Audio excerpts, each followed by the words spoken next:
புக்கிட் மெர்தாஜாம் SK பெர்மாத்தாங் பாவு பள்ளிக்கு வெளியே சாலையை கடந்து கொண்டிருந்த 8 வயது ஆரம்ப பள்ளி மாணவி ஒருவரை மோதிச் சென்ற மோட்டார் சைக்கிள் ஓட்டுநரை காவல்துறை தேடி வருகிறது.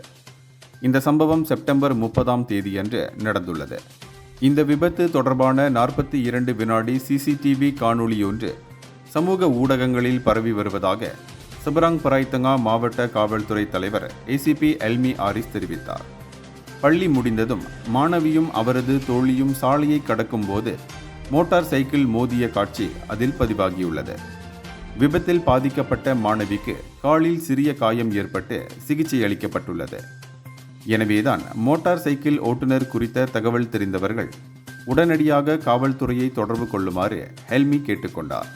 மேலும் வாகன ஓட்டிகள் பள்ளிக்கூடங்கள் அமைந்திருக்கும் பகுதிகளில் மிகவும் கவனமாகவும் போக்குவரத்து விதிகளை பின்பற்றியும் குழந்தைகளின் பாதுகாப்பை உறுதி செய்யுமாறு அவர் வலியுறுத்தினார். இந்தியர்களின் இதய குரல் மக்களோசை.